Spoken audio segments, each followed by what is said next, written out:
Anyone that So as I was saying, it's really important to us that we have a really safe environment because mediumship in a nutshell is extreme vulnerability. So you have to be able to be in a place where you can feel safe and know that you're supported by your fellow students and your teachers, and that whatever questions you may have or any kind of concerns or anything like that, that it's okay to ask and it's okay to let us know. So throughout this course, if for some reason there is anything that needs to be said, please let us know. You can email us at any time. You could do that either through the Oak Ridge website, or I can put in our personal emails here as well. I'm gonna put mine in here so you guys have it. And then my goals as well. So please copy those down in case you should need them at some point. And we're just going to begin with the intros now, as I still think there's more people coming, but there may not be, I don't know. So we're just going to start with Brittany because I see her first. So just go ahead and unmute, and I just want you to introduce yourself briefly and say where you're from. Hi, I'm Brittany. I'm from Vancouver, Canada area, and I'm really, really excited to be here. Hey, thank you, Brittany. Emily? Hi, I'm Emily. Sorry, Emily. Wasn't sure which one. That's fine. I'm from Ontario, Canada. Oh, wow. Okay, awesome. Thank you, Emily. Also, Emily O'Neill. Hi, I'm Emily. I live in Vancouver, Washington, which is not in Canada. It's in the Pacific Northwest. I reside on Cowlitz lands, and my people are colonizers from Britain, Sweden, and Denmark. Beautiful. Thank you, Emily.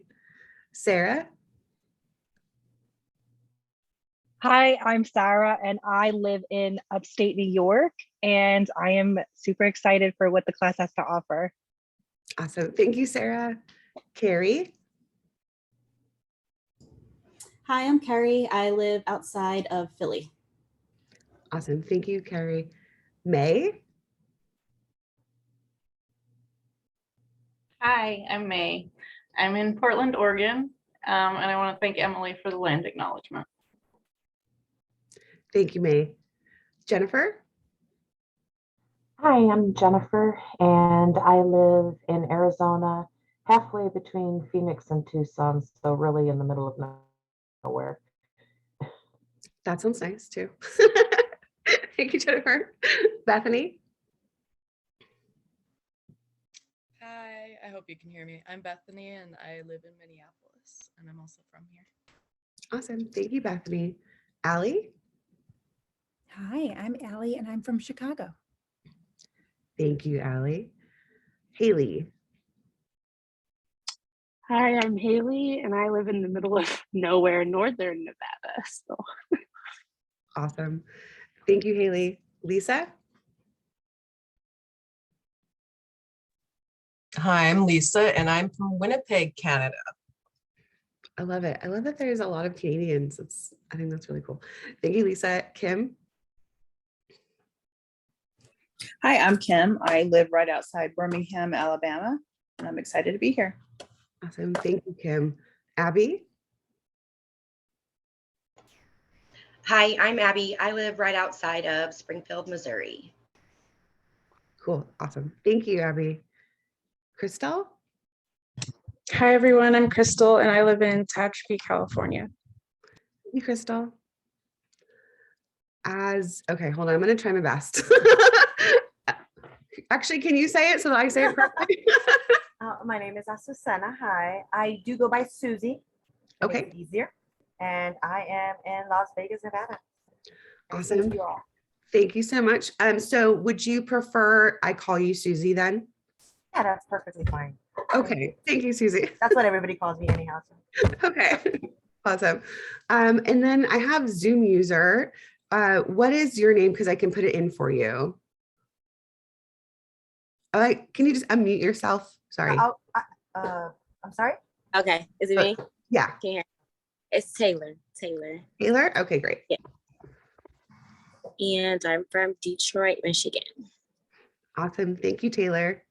Yeah. Madison? Hi guys, I'm Madison. I'm from Kansas. Awesome. Thank you, Madison. Yeah. Okay, and then I have Mai. Hi, my name is Mylene, but I go by Mai, and I'm from Southern California, close to Los Angeles, just outside Los Angeles. Awesome. Thank you. So you're in, well, I'm in Southern California. I'm in Mission Viejo, so I'm not like that close, but we're at least in the same state. Yeah. Thank you, Mai. I get the time zones. The time zones are easier. Yeah, true. Yeah. Jamie. Hi, my name is Jamie, and I'm from Alberta in Canada as well. Awesome. I love it. Thank you, Jamie. Mackenzie. Mackenzie, can't hear you, my love. Will you unmute yourself?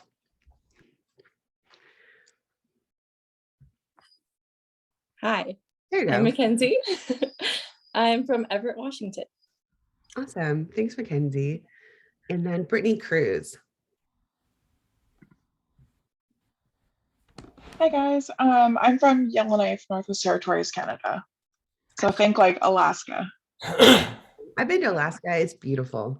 Oh, that's awesome. Yeah. Yeah, we're parallel, so just on the Canadian side there. That's awesome. Thank you so much, Brittany. And Michael Mayo. Hey, hi. Oh, can you hear me? Okay. Muted in 7 different ways, and then all that happens. Of course, my cat decides to vomit right as class is starting. So I had to go handle that because cats love to do that, I guess. So yeah. Anyway, hi, I'm Michael. Megan, did you already introduce yourself? I did. Yeah. Okay. I was listening to everyone's introduction. Sounds like we have a lot of people from Canada, which is awesome. Every time I say Canada, I always want to break out into the Canadian national anthem, which, by the way, I know every word to. Don't ask me why, but I do. But I did want to come on here and just let you know who I am. I'm Michael Mayo. I've been a medium for 16-ish years, or developing my mediumship rather, for 16 something years. I've got to help and work with Megan, which has been so exciting. And now she's my colleague. She's an incredible medium as well. And my hope is that as we kind of start on this, most of us here are totally brand new. Is that correct? Like you've never had any kind of experience? Everyone's kind of like, oh, we kind of got lukewarmers. We got a little bit of lukewarmers. But that's cool. That's cool. So you've had some experience in some cases and others. So a lot of this, whether you're beginning and you've never done anything before, or whether you have some experience, this course is really helpful in either establishing a solid foundation in your awareness, or in filling in any potholes that might help to, let's say that you already are working or you already are doing other things. We teach things a little bit differently than I think a lot of other teachers. And so people have often told us that, you know, this course is really helpful in filling in the gaps. So we really try to provide you a foundation of all of this working together so that when you leave us, you have something to bounce off of. So even if you don't end up continuing working with us, you have a solid foundation going forward. Something important to mention is that our mediumship journey is a lifelong journey. This isn't something that we, you know, take this course and then suddenly we have an Instagram and a YouTube and we're all now out there working. Like, that is not where you'll be at the end of this 7 weeks. So I just want to be really clear about that, because sometimes I think people get really excited as they start to get a little bit of information, and then they become what we like to call enough knowledge to be dangerous. So we want you guys to just know that this is a lifelong unfoldment. It takes years of development to really be able to put yourself out there in a very solid and strong way. So I really want you guys to just not worry or rush with your development and relax into the process, because ultimately it's actually the journey, as corny as it sounds, it's the journey that is the rewarding part. It's not about the destination. It's not about meeting the goals of, oh, look at me, I can do a message. If that is the sort of outcome we're focused on, it's going to miss a lot of the really meaty, juicy parts that help to cultivate us as spiritual people. and spiritualize ourselves. That's really the value and the importance of mediumship. So I really want to just like lay that first and like lay that out there so that it's super clear for you guys. I want to go over really quickly before we start going into the meat of today. I want to talk a little bit about the Oak Bridge website and how you access different things. So let me just pull this up really fast. Oak Bridge. Institute.org. Okay, and then I'm going to share my screen with you guys. So this is the website. Perhaps you have seen it. I imagine you would have because you're all here. And so what you're going to do is you always have to make sure that you're logged in. So you'll see your little picture here, or it'll be like a little stand-in picture. Make sure that you're always logged in. We often get emails from people like, hey, I can't access anything. And usually it's because you're not logged in. So just make sure you double check. Just because you were logged in before doesn't mean you're logged in now. Just double check that first. What you're basically going to be looking at is my account. This is the first place we're going to look together. We're going to look at my account and you'll see whatever your courses are. Usually it'll say, you know, this course on there. You can go here. That's my memberships, but my courses is here. I'm obviously not in the course. I'm not the teacher, but it should be seen here. Alternatively, if you do sign up, which we'll talk about in a second, your circles, so you guys get access to practice circles, although I don't know that many of you in the Foundations 1 will necessarily be joining those just because you are beginners. But if you aren't a beginner and you have some experience, practice courses are included in your course. So just know that. So you can, when you register for a circle, you will see them show up here. You can cancel them, you can rebook them, you can get the live class link. It'll all be in your account under My Circles. Okay, and then that's pretty much all you need for like functional as far as navigating that part of the site. What you are going to need, and everyone's going to need, this is super, super important, is how do I access my past class recordings? So you will see under here in your dashboard, it says forum and class past recordings. Now, when I click on this, you're going to see a million forums, but you'll only see one, which is the one that you are in. So these are all the courses and classes that we have that are running. Your forum is Summer Foundations 1. So right here. Here you will find, it'll look like that. You can see the little beach number. You'll find the live class link. So if you're like, I can't find the live class link, check here because this is where you'll find it. You just click on this. I think, yeah, you just click on this link and it'll take you to the page and you just click that link and then you're good. What will happen is, let's say you're not here for a class or you miss a class, you can also click on the past class recordings. So we click on that. When there is one uploaded, it'll say it right here. You click on that and it'll take you to the YouTube link that will open up for you. Okay, that's basically it for this section. Let's just go really quickly over what circles are included in your course. So this is the circles page. Weekly circles are development circles. So we have development circles, practice circles, and sitting in the power hour. Development circles are taught by myself or Megan or another tutor from Oak Bridge. So they're instructive. So we're actually helping you with this, like your development, et cetera, et cetera. That's not included in your course. What is included is practice circles. Practice circles are included in that they don't have Megan or myself kind of coaching you. They're just a place for you to come and practice. So let's say that you miss a class and you want to do an exercise from that class. You could technically take what you saw in class as the exercise and go to the circle and work with someone there and say, hey, I'm going to use this time for doing this exercise we had in class because I'm in the Foundations 1 course. So will you humor me? And the answer should be yes. So this is what you're able to use. These are 90-minute and you just go in and they're like, yeah, we're going to just pair you up with someone and then you can work and then that's it, right? You guys switch, et cetera, et cetera. That's why I'm saying, I don't know that many of us will be in doing practice circles at this level because this whole level is about teaching you how to make a link. So, and become aware of the spirit world. So yeah, that's what I'll say. But if you do have a little bit of experience or you miss a class and you're like, oh, I want to try some certain exercise, I'm going to go to the practice circle and then practice that because I didn't get to do it in class.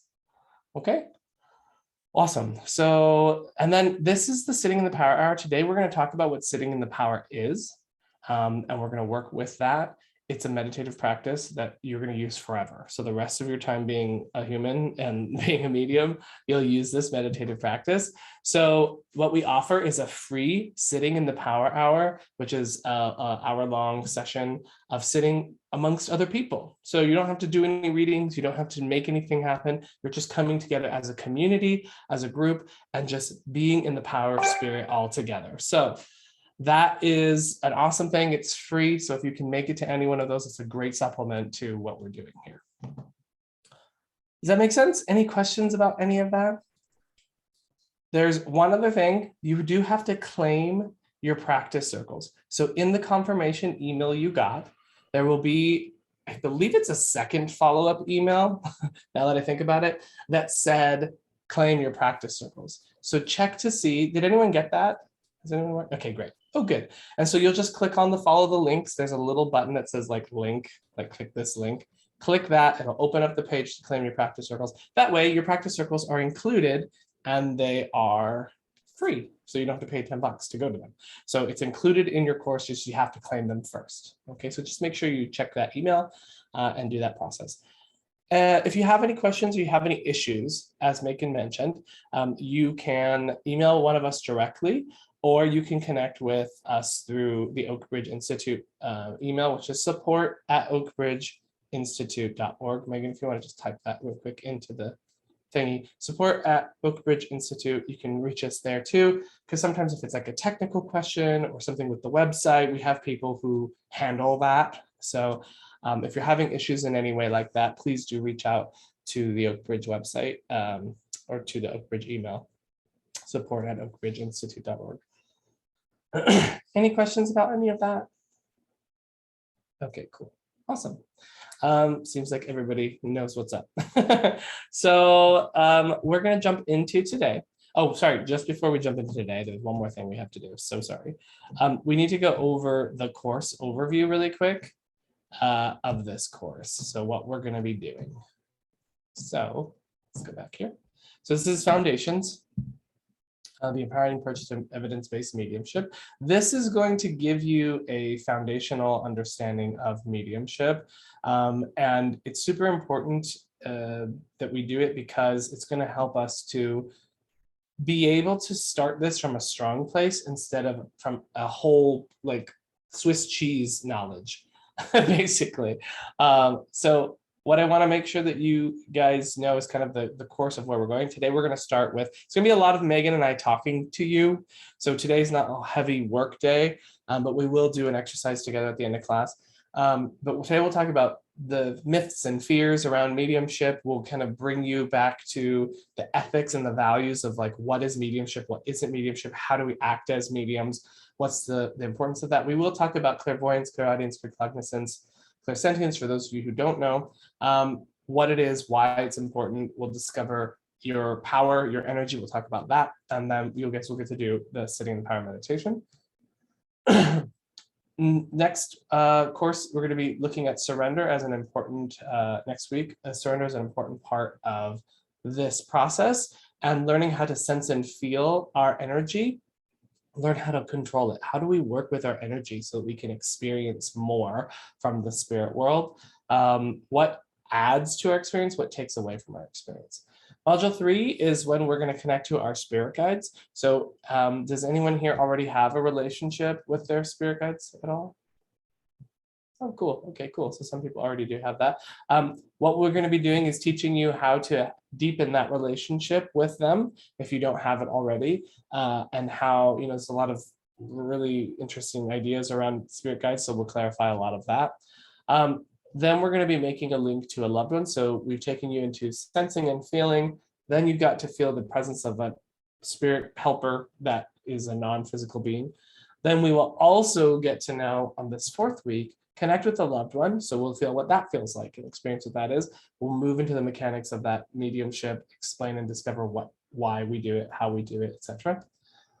Then we're going to do another exercise, which I love to do, which is the essence exercise, which is all about learning how to understand people by their essence because that's what we're reading the entire time when we're working with as a medium.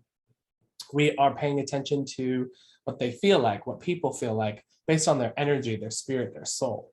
So that's really what we want to really cultivate, so we can learn to turn that sensing feeling of presence into an actual experience, essentially, information that is usable, that people can understand. Move into module 6, and we'll start to really work on the fluency of your reading. So you'll start to be able to give more and more information to your sitter, and just this is when you'll start doing readings and yeah, full on giving a reading. And then module 7 is we kind of really capstone all of this process and make sure we're addressing any challenges or hiccups that we're running into as we go along, and then letting you know where we go next from here. Okay. So I want you to think of the foundation series not as 3 separate classes that I have to like benchmark, like hit a certain benchmark to go into the next one. Foundations 1, 2, and 3 literally are essentially the same level class. So it's not like I have to be able to do this to go to the next one, to the next one. They're actually meant to be taken together as a whole to get the whole picture. We just can't, offer that. We like to make things a little bit shorter for people because obviously we have lives. So especially on a Saturday morning. So, we have these different sections that you can do. Let's say you do Foundations 1. You can always do Foundations 2 at another time. It doesn't have to be the next one. So you can always come back to it too. So we're pretty flexible. We're trying to make it flexible for you guys. But yeah, please view Foundations 1, 2, and 3 as one solid thing, because they're meant to be taken together. What I want to say too, before we really now jump into the real part of this today, is that when we're coming to our mediumship, our psychic awareness, just please be patient with yourself. Be kind to yourself, because I know that what you're going to run into is a lot of what we do when we're faced with challenges, when we're faced with expectation and performing. We're going to feel all those feelings come up, and those things are what's going to cause us to have tension and challenge in our readings. So be patient with yourself. The less that you can kind of be outcome focused and more on what am I experiencing right now, the better that your experience is going to be. Also, this course is so much about what you put into it, you get out of it. So Megan and I have taught this several times together. And the students who come, like everyone starts off, yeah, I'm excited, let's do this, woo. But then as time goes on and they run into little troubles or challenges, they start to get a little bit more like, I don't know. And so you have some students who will feel that and keep going, and you'll have other students who kind of feel that and kind of back off. And either way is fine, because everyone's journey is different. But what I do want to mention is if you keep at some of the practices and things like sitting in the power regularly that we'll teach you, you will get through those little waves and humps and things that happen in the journey. So I'm just kind of trying to front load you a little bit with like this knowing that your journey is going to be this. There's sometimes you're going to be, oh my God, that was amazing. I had this amazing experience. Wow, the spirit world's real.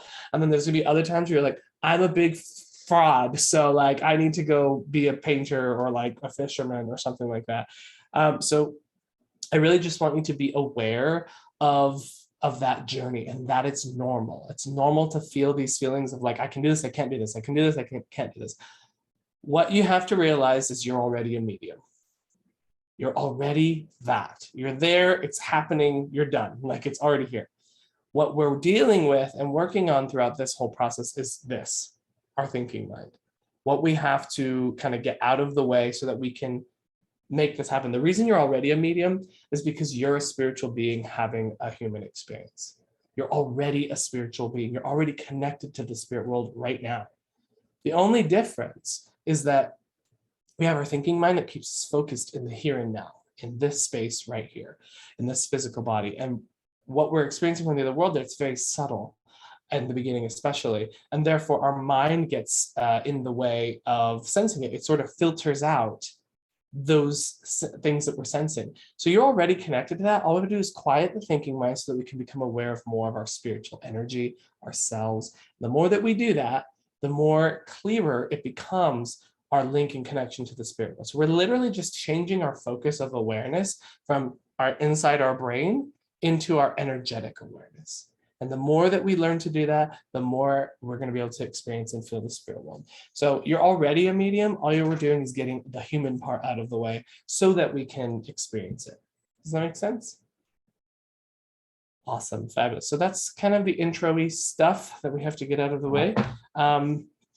What I do want to do now is let us kind of jump into kind of what mediumship is, what mediumship isn't.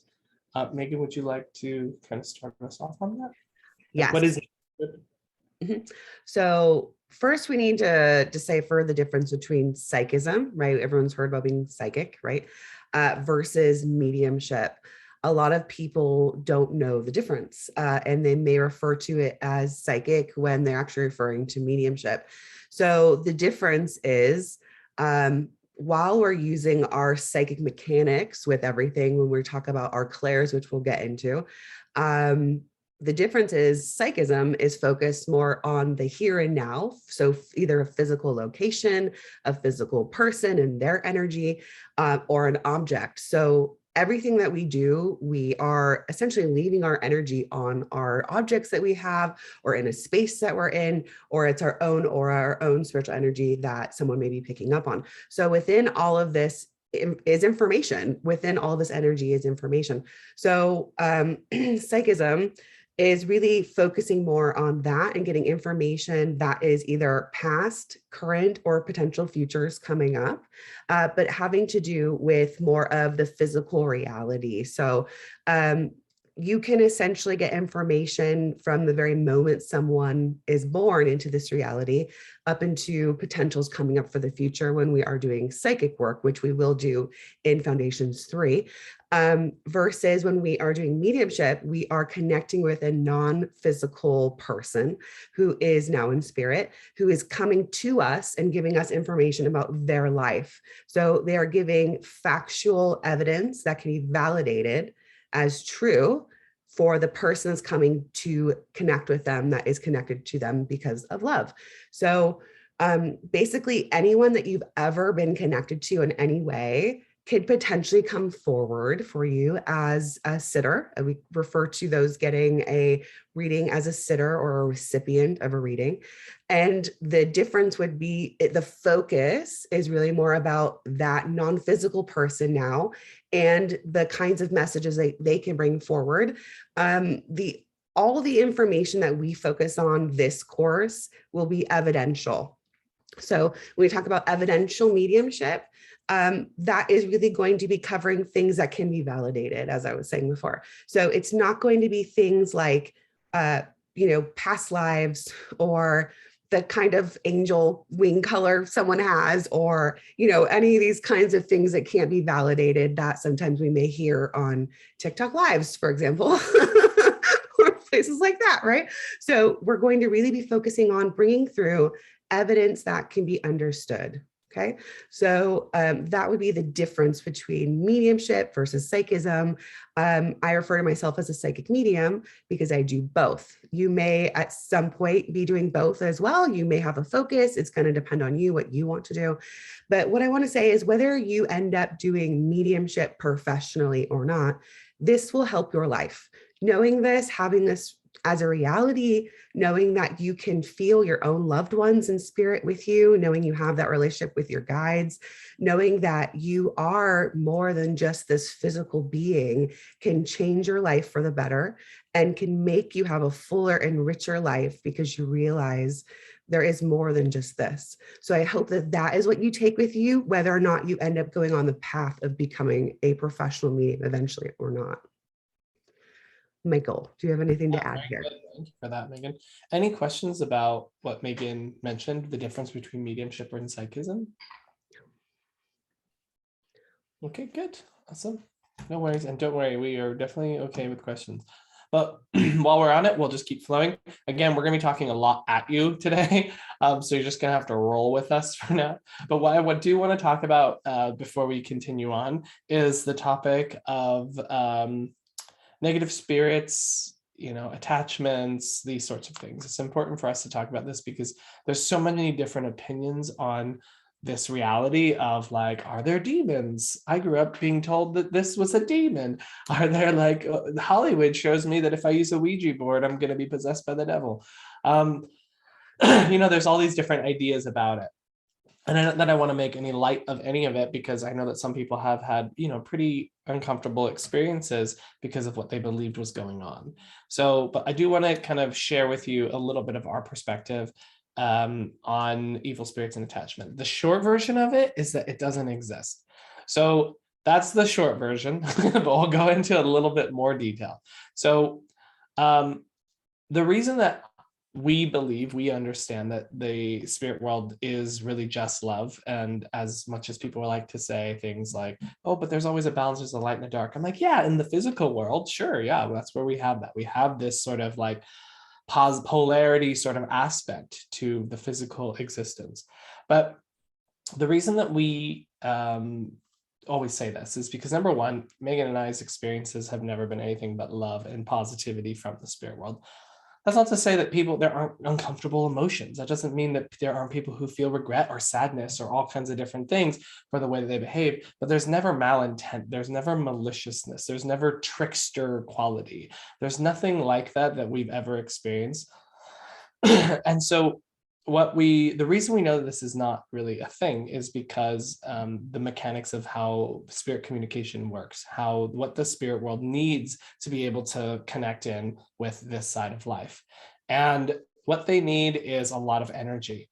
But there is a mechanic within our own sort of energetic sphere that kind of is a fail-safe to even if there was negative or scary spirits that we never interact with, because the way that the spirit world connects with us is we have to have our energy nice and open. We need to be relaxed. We need our awareness to be, very high vibrational. And by that, I mean in compassion, love, those are the highest vibrations that we can feel, are those, loving, positive, expansive feelings. When we have our energy nice and wide and open, we're able to experience the spirit world because we're having this sort of externalized energetic experience. Our awareness is open. When we feel love, what is the thing that happens to you? I mean, imagine the feeling of love. When you feel love, it's just like, oh my God, I just want to expand. I want to be open. I want to just like share it with everyone. I'm just beaming life. I don't know how many of you have ever been in love before, but I remember the first time I was in love, the whole world looked pink and just everything was just like open and wide and all of that. Now, even me just talking about that, some of you had a recognition or a memory of that feeling, and you could even feel the shift that occurred just then, just that thought, right? So our energy follows thought. Just thinking that created this change in the atmosphere. Now, if you think of what happens when you're afraid. Yep, exactly. Lisa got it. Exactly. We come in, we close our energy in. When something's scary or bad or something's happening, energy follows thought. So our energy draws in a very protective way. And therefore, those on the other side of life don't have anything to pull from. They don't have any resource of energy. So let's say that you were open and then you experienced something that made you uncomfortable. Your energy is going to go like this, and it's going to kind of shut off that connection to the other world. So it's really important for you to understand that concept as to, even if there were these negative, scary things, they couldn't interact with you, because the moment you got scared, you're going to come back into your very human awareness and you're going to cut off that connection. So a connection with the spirit world is temporary. It's as long as you can hold that awareness and as long as the spirit world can hold that awareness. Otherwise, we're in two different dimensions. You can't stay connected all the time to the spirit world in that communicative sort of fashion, right? Obviously, there's a part of us that's always connected to the spirit world because we live in both sort of realities, but our focus and our awareness is not going to be impacted by this other presence in any way. Obviously, unless we're open to it and we want them to. But my point is that there's no spiritual negative things that are going to be impacting you, because there wouldn't be enough energy for them to maintain that anyway. So that's number one. But number two, a lot of times that we experience these scary or negative things, it comes from our belief system. So maybe we grew up in a household that had a pretty strong spiritual warfare idea, or maybe they had, just beliefs that there were these negative things like good and evil, light and dark, that sort of thing. Another place that it comes from is our media, right? So movies, scary movies, things like that. I mean, Exorcist has done a number on Ouija boards, let me tell you. And funnily enough, I actually write this in my book, is I talk about the real story where all of that comes from, which is pretty interesting and fascinating and not related to the spirits at all, by the way. But anyway, so then, I just totally lost my thought because I just totally went on this other story. I was just like, man, that's a really good story. It's just like totally ADD moment. So I was talking about evil spirits. Megan, help me. What was I talking about? Yeah, you're talking about evil spirits and attachments and how, our energy. I got it. I'm back. So when we think about it, oftentimes these experiences are fearful and scary and all these things because we don't have context for it. We don't have understanding for what's going on. And so we move into a fear-based space, right? So our job as a medium is to maintain neutrality. It's to maintain not being like, like I'm so like everything's beautiful and da da da, and only positive and good things exist and da da da da. And neither is it, oh my gosh, I have to be afraid and fearful and everything is going to get me, et cetera, right? We live in the middle. We live in neutrality. We don't have a positive or a negative orientation. We're just neutral. We're just here to experience whatever it is that's happening so that we can be objective about it. Because we don't want to be all emotionally involved because it kind of messes with our link. It makes things unclear. We start putting our own thoughts and feelings on what we're experiencing. So interpretation starts to happen, and that's what we're trying to avoid. So we want to stay nice and neutral with our experience, okay? So why I think a lot of people experience these sort of scary negative things, it has to do with belief system. So if someone believes that there's going to be some sort of scary negative thing, their experiences, everything that they experience has to pass through this belief system. So it's all being filtered through this belief system that they have. And if that's the only way they have to understand their experiences, right, that's what they're going to experience. It's an interpretation of a neutral stimulus, right? So a perfect example that I always give of this is when we have, like, let's say you're in the living room, right? And you're watching the TV and it's a comedy, whatever your favorite comedy is, and you're watching it and you're laughing your head off. And then your friend, brother, roommate, someone else comes into the room and goes, "What are you watching?" And you're like, "Oh, I'm watching so-and-so, I'm watching Will and Grace," right? And they're like, haha, oh, that's funny. Great. Have a great day, right? That's the experience of that. Now, imagine that you're watching a really scary movie. The killer is about to get the person and the person's hiding and they're waiting. They're like, oh my God, like, no, Bobby. And like, they're doing that whole number. And then someone comes in and goes, "What are you watching?" And you're like, oh God, oh my God, right? The reaction was the same, or the stimulus was the same. The reaction was different based off of what you believed was occurring. Does that make sense? And so this is also true with when we connect to the spirit world. You may have, if you have fear-based belief, you're going to have fearful reactions. You're going to interpret things that may be neutral, but actually because you're in this sort of heightened fear state, because you think that the bad things are going to come and get you all the time, you're going to experience those bad things. Not because that's what's causing it, but your belief is going to create that fearful event and experience, because all the emotions are real. All that panic and fear and all that stuff, that's real. That's you reacting to something. A really good example of what I'd like to give is, let us say that I was doing a reading and I was a neutral based medium. Like I was a neutral belief system. I'm like, there's nothing that's going to get me. I'm good. And I start to feel a strong pressure on my throat, right? And I'm like, ooh, that's really strong and intense. Okay. I know that this person that's coming through, they, had difficulty breathing when they were alive, and near the end of their life, they must have had some sort of like cutoff of oxygen or something like that. The person says yes. I say, okay, great. This passes. I move to the next piece of information. Now let's imagine that I'm a fear-based belief medium and I'm like, oh, demons are always around the corner. And I start to feel that pressure on my throat. I might start feeling uncomfortable. Oh no, I'm starting to feel this pressure on my throat. Then we start to feel panic. We might think, oh my gosh, I'm being, attacked by something.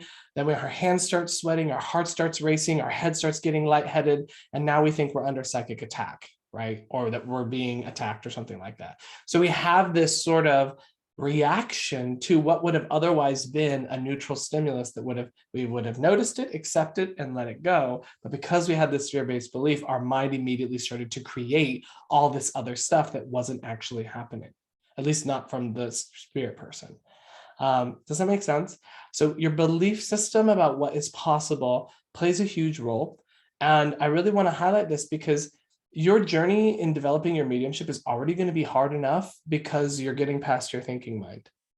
Like, this is where all of the development actually happens, is like, how do I let go? How do I stop trying? How do I stop, trying to get it right or guessing or whatever? There's so many things that our brain does and gets involved, and that in and of itself takes ages to get through. So I always want to really let you guys start off from the place that doesn't have this sort of fear-based belief, because then you're wasting all this energy trying to protect yourself and making sure that the spirit's not going to get you or whatever. And it's a waste sort of your energy, because it's like, there's nothing for you to protect yourself from. There's nothing bad's going to happen to you. I've never done like a protections, thing ever in 16 years. And therefore, and I'm still not possessed. And actually, if they could possess me, I'd be like really excited. I'd be like, woo, we did it. Like, thank you. Come through me, spirit. You know what I mean? So I just want to give you this as a understanding, so that way we don't spend a lot of our energy trying to be protective of ourselves, and we can just move to the thing that actually we do need to work on, which is your kind of mental mind. Does that make sense? Any questions or desire for clarification on any of that? I know that's one that's kind of loaded, because a lot of people have experiences where they did have something scary that they didn't understand, right? And so I want to just highlight to you that if you fall into that category, revisit that experience. Was there an alternative explanation for my understanding of this? I'm always happy to talk to you guys about these kinds of experiences, because it's really easy to discover sort of the source of that. And I've done this time and time with people, and it's been very freeing for them. So if you do have anything like that, please feel free to come to me. I will never tell you that your experience wasn't real, but I will give you an alternative perspective for you to consider, right? Okay, good. Any questions? Okay, cool.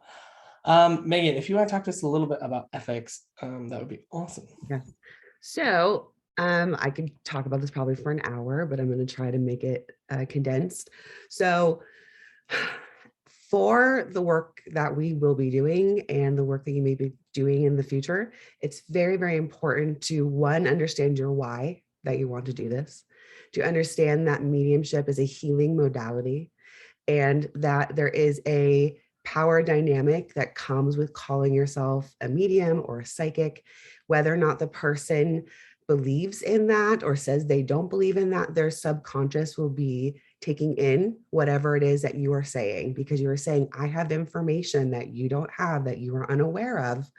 And therefore, there is this power dynamic that comes in. It's just a natural thing that happens. So because of that reason, it's incredibly important that we understand there is an ethical guideline, while it's not enforced by any government or board, that we hold that up for ourselves, because we realize we're working with people that are vulnerable, that are grieving potentially, maybe in the worst place of their life, coming to you, looking for guidance, looking for support. Okay, so it's really, really important that we understand that what we say and how we say those things really matters, because mediumship has the potential to change lives for the positive or for the very negative. People that abuse this have really harmed people. There's been people that have taken themselves over to the other side because of something a medium says. There has been people that have been, given up their life savings to people that are scammers and frauds. Not only do we have to deal with those people in this community as well that are not really mediums or psychics taking advantage of people, we also have to be facing, we are going to have people on every side of us that are going to think we're bad, we're, scammers, we're evil, we're all sorts of negative things. And so it's really important that you understand why you want to do this work, okay?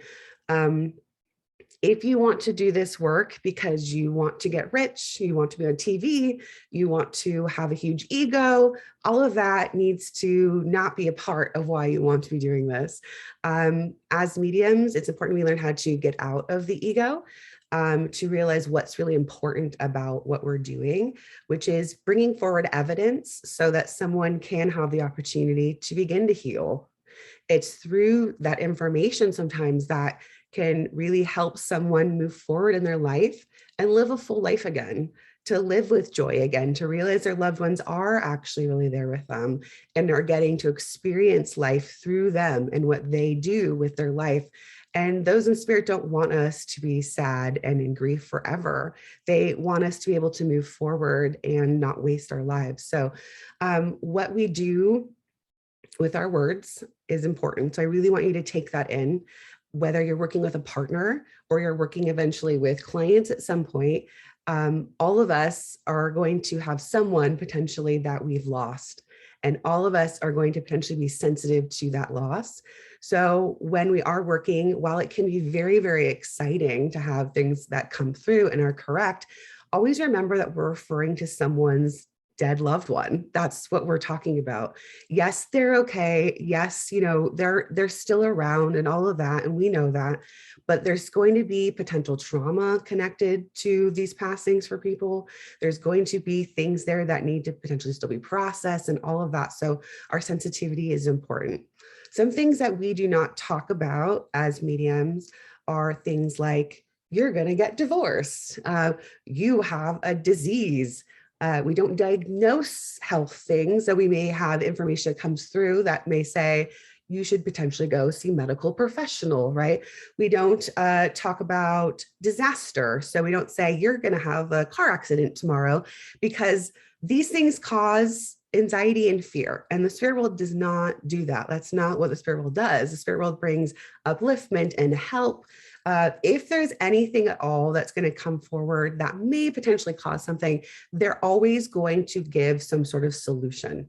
So there's always going to be some sort of information that comes through that's going to be helpful and not leaving someone fearful.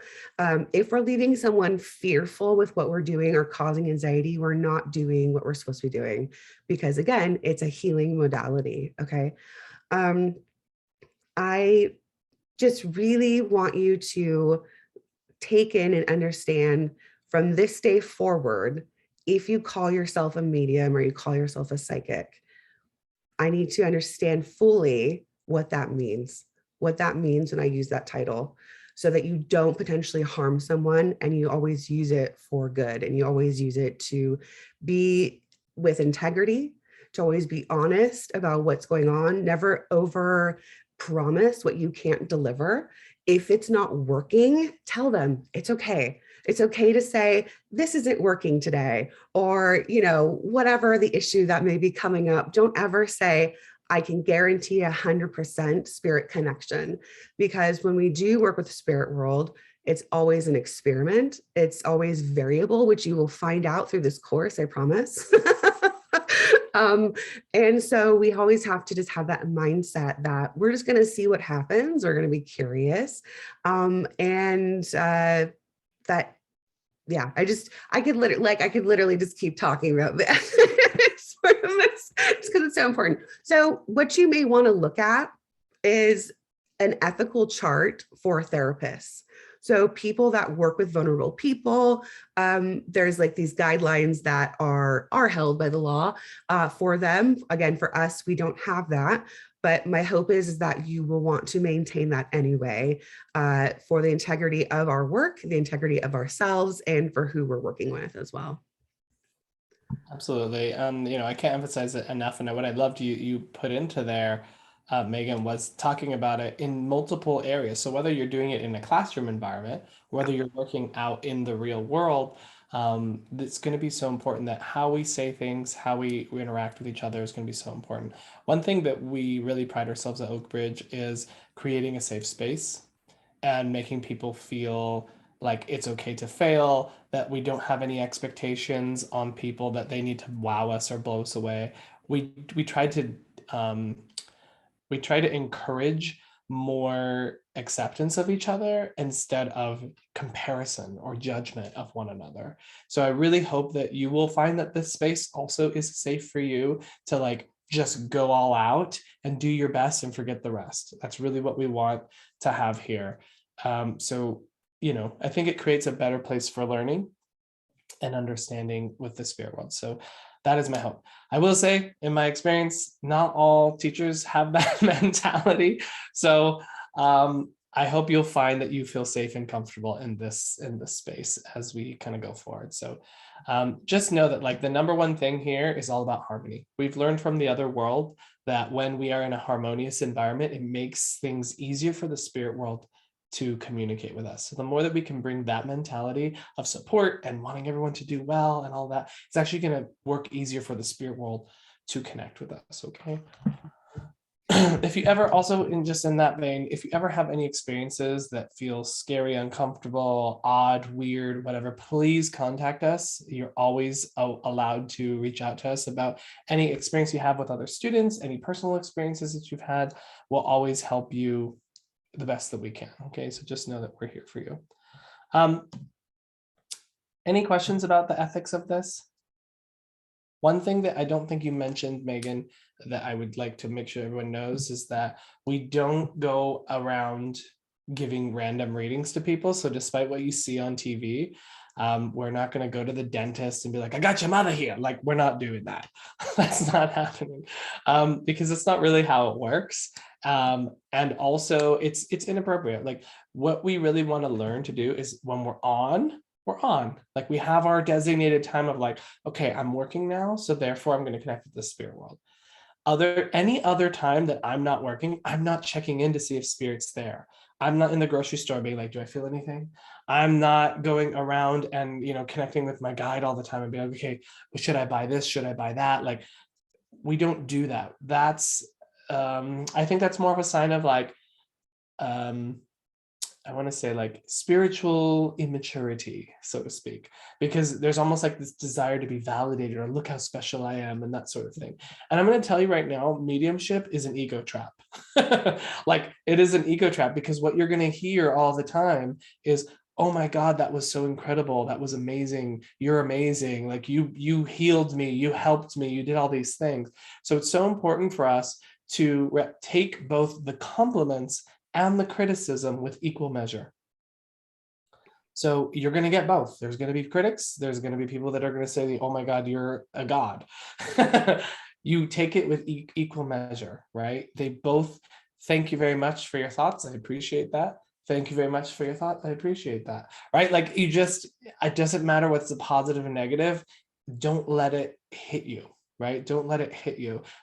You're never comparing yourself to someone else. You're just noticing what's my experience right now.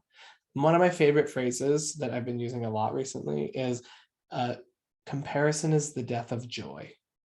And I love that. And I think it's so important for us to think about that because even like you guys will watch like professional mediums and be like, look what they could do. Look what they could do. I can't do that. Right. And then you just feel all lost and bad and about your work and what you can do. And I want to just highlight to you that like, you didn't see their years of development, right? You didn't see all the things that they went through to come to the place that they are now. Right. So, people will often look at me and make me like, you're amazing and all these sorts of things. I'm like, yeah, but like, do you know what that was like in the beginning? It was a struggle bus, it was a lot of stress and anxiety and tears and all kinds of different things that I know both Megan and I had to go through and kind of trying to develop our mediumship, maybe not always having the best guidance or the best advice, right? So we really, and I don't know why this just popped into my head, but like the spirit world's not going to ever bring forward information that's going to, like Megan said, be harmful or hurtful, like things like recovered memories, like you don't remember this, but this XYZ bad thing happened to you in your past. Like that's not going to happen. The spirit world's not going to bring that to you because what good does that actually do for someone? Do you know what I mean? So I don't know why that popped into my head just then, but I'm just needed to give it because of that. So I think that's it for ethics for now. We'll always hit on ethics as we kind of deepen our deepen the work here. So what I'd like to do is a couple things. Number one, we're going to go ahead and take our break now. We'd like to take a little mid-session break because bladders and they like to not be full. Secondly, after that, we're going to come back and we are going to talk a little bit about the Claires. We're going to talk a little bit about, I think we're going to talk about desire, distraction, and expectation. I think we did that on the first day. I can't remember if that's the first day or second day. And then we're going to talk about the power, sitting in the power. So please use the restroom, grab water, and then come back.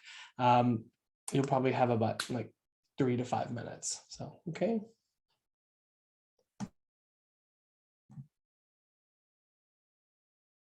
Howdy, y'all. All right. So as we kind of come back, that's usually our alarm bell that tells you like, hey, you should come back now, is the Claires, or not the Claires. It's the sound, that's what we got next, is the sound of the guy coming back on and being like, recording in progress. I guess it's a girl. I guess it doesn't matter because it's a robot. So anyway, Nancy, your little picture was so cool.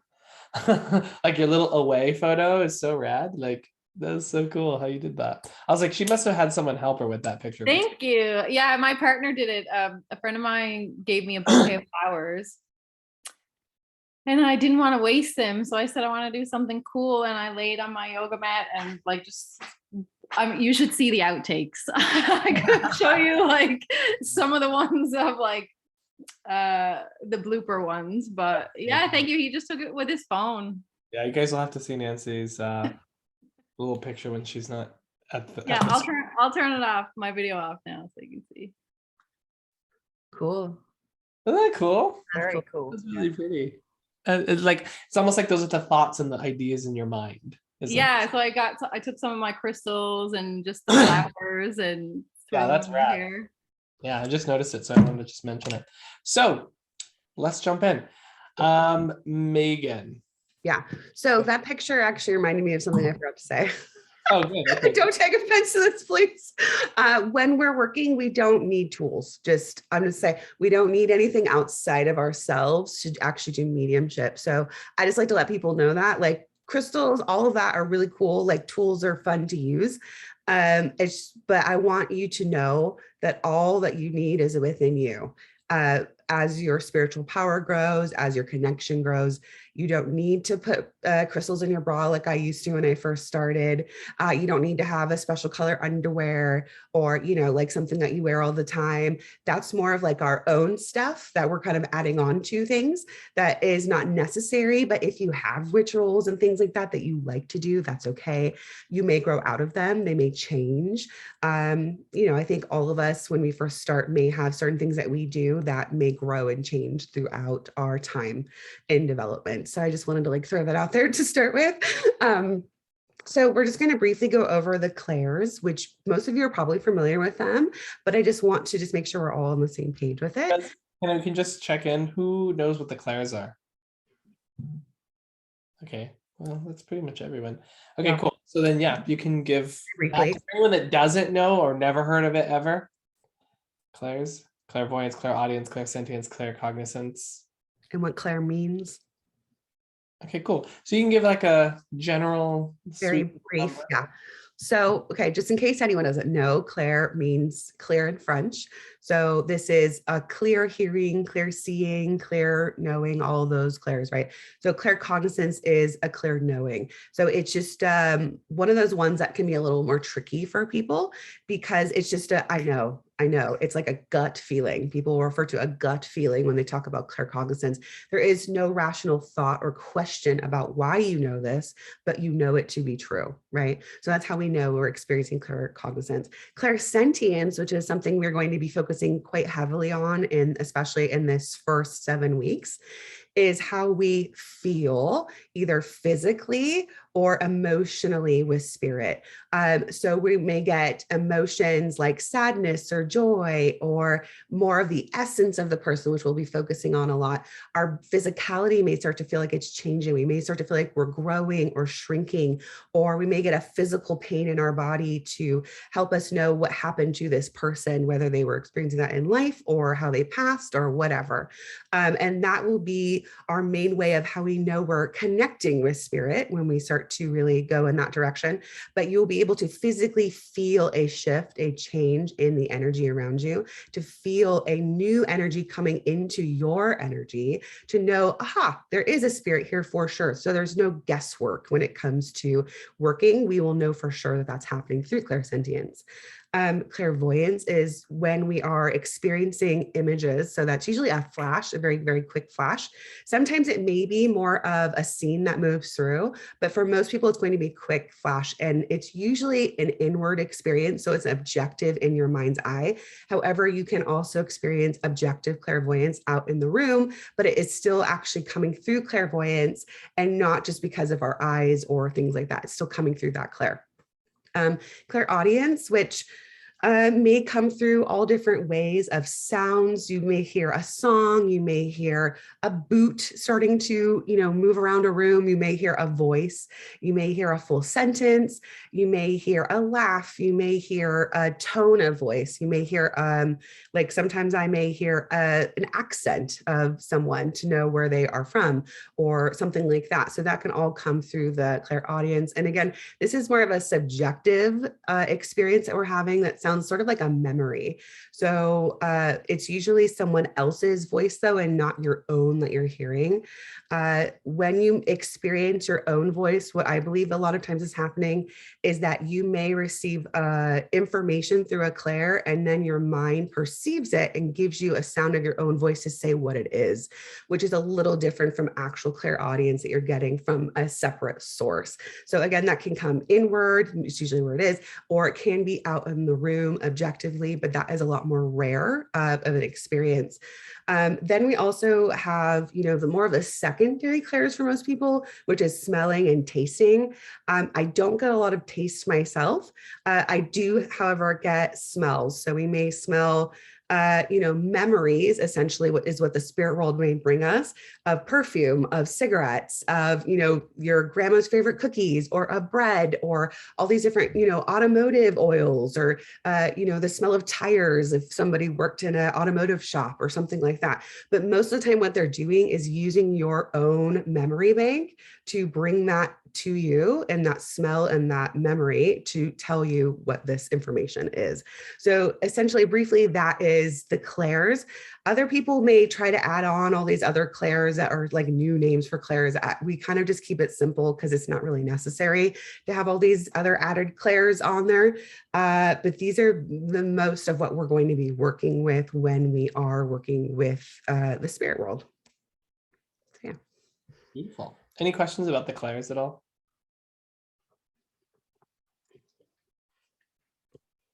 I'm just giving you extra time because that's questions, and I think people are like, I don't know if I want to ask this. You can also always post a question if you're not someone who likes to talk on the camera or something. You can always write it in the chat box for us too, and we'll always answer that. Yeah. Mai? I don't know if you're going to go over this, but how to figure out which clair you are or which is more dominant. I always have a trouble with like going with my gut and intuition on it. Yeah, that's a really great question. Thank you for that. So the thing is in this class, we're going to focus first on clairsentience the most, and then we'll build into the other ones. Because like Megan said, we're wanting to cultivate something that takes away any guesswork in your experience. So when you feel a shift and change energetically, there's no question that that person's there. Whereas with like clairvoyance, it's easy for our mind to create a picture. So we end up, our brain goes, hey, I can help you out with this. Here's a picture from, some sort of thing that you saw last week. Aha, let me give you that. And so we try to focus mostly on clairsentience in the beginning to build the foundation, because mediumship is the art of feeling. That's really what it is. And so we start with that, and then we build clairvoyance onto that, and clairaudience, and then claircognizance. So we sort of just build on it. Now, that being said, to answer your question more specifically, there is no just like one clair. Like nobody's just going to be like, you are a clairvoyant, you are a clairaudient, you are a clair whatever. Everyone can access all of them. They're all things that can be developed over time. We just happen to notice that it's easiest for most people to feel then generally see after that, generally know or hear after that. So this is why we kind of build it this way, so that we take all the guesswork out. So you may notice that you're naturally one way or the other. So you might get pictures that are correct, but that's what the process of development is about, is in the work, in the classes and things like that. You're going to give what you're seeing. And if you get yeses when you give what you're seeing, great. I'm working with clairvoyance. If you are feeling something, you get yeses, and maybe you get no's on, let's say you get a picture and you give that and they say no, and you go, well, what does that picture make me feel? And then you get a yes. Okay, I don't have to really pay attention to the picture so much, I have to pay attention to what I'm feeling, right? And so then you'll start to kind of build it that way. So you kind of workshop it as you go. When we work, and we'll talk more about this as we move on, it's a whole lot of getting yeses and nos to learn, how is it that I work? How is it that it's coming to me right now? And the thing is even once you get comfortable with however it is that you work, the spirit world will often start working with you entirely differently so that they can expand your awareness. And then, they're working towards you becoming what we call like a multi-medium, that you can like experience it. You want to get so in the flow with the presence of spirit that you're seeing it, you're hearing it, you're feeling it, you're smelling it, you're knowing it. It's just like boom, boom, boom, boom, boom. Everything's just happening all at once, just like we do when we walk through life, right? Like we see things, we hear things, we smell them, we use it all at once. Does that make sense, Mai? Mm-hmm. Very good. Cool. Any other questions about that? And as you guys are thinking about that, I just want to add, mediumship in itself is natural. It is a very natural thing that happens. It's when we put ourselves on the spot to do it right now. If someone's like, perform for me, do it right now, is when we have to face ourselves and all of the issues that come up with ourselves that make it hard for us. Like, how many of you have experienced just having a natural experience with spirit in some way where it just happened to you? Show of hands. Yeah. And I can guarantee you that every single one of you that is raising your hand right now, it's because you are relaxed and open and not expecting any of that to happen, that it happened. So I just want to point that out now as we move forward, so you can kind of gauge how important it is to have that same sort of relaxed, no expectation, all of that kind of stuff. That's how we make it happen. That's how we work best. So keep that in your mind as we're moving forward. And I know now Mike will be talking about the power and what the power is. Mm-hmm. So we'll talk a little bit more about that freedom feeling and how do we just go relax into it next week. So we'll talk a little bit more about that. So how many of us have heard of sitting in the power as a meditative practice? Oh, good. A lot of people. Great. How many of us can verbalize and feel confident in like, this is what the power is? Okay, cool. Nice. Yep, a couple of people. Good. So I'm going to just go ahead and give you the spiel on what that is. So number one, we'll talk about the power. So the power is two things. It's made up of two things. It's made up of your own power, your own energy. So every one of us have our own little energetic backpack that we call our power, our energy. One might even call it our aura, right? So like, what is our energy made of? So that's the first part of it. So what we learn to do is we learn to open that energy, our power, become sensitive, right? So when we open our energy, we're actually becoming very sensitive to the atmosphere around us, to the energetic awareness, etc. So that's us opening our power. Then there's a second part of the power, and that's the power of spirit. So that is that shift, that change in the atmosphere that comes upon us once we're sensitive. So we'll actually start to feel some sort of shift or change, and that is the power of spirit. Power of spirit is intelligent. It has information. It inspires us. It moves us. And so what we're doing is we're learning, how do I become sensitive? How do I become a little nerve ending? So my energy is nice and open. And then I wait for presence to descend upon me, to move me, to inspire me. So that's kind of the power. So you'll hear people say like, oh, he's working in the power, right? He's being inspired by the spirit world. He's being moved by the spirit world. That's who's giving that person the information. it's a real thing you can feel. You really feel that shift in your awareness. You feel that some sort of energetic change. Sometimes people feel like they're ramping up. Sometimes people, it depends on how the power is working. So the power can express itself in multiple different ways. If you're working in trance, it feels very different from mental mediumship, right? Trance work is very heavy, sedative, sleepy, that sort of feeling. When you're working in mental mediumship, it's generally a higher, like bzz, more of a buzz that's kind of like inspiring and lifting you into a space. So in Foundations 3, we go over all the different ways in which we can experience the power. That's actually what Foundations 3 is all about. So we start you now, and then by Foundations 3, we are really exploring what the power is. So the power is everything. The more that you can understand the power, the more that you can understand what you're experiencing in that energetic level with the power, the better you're going to be.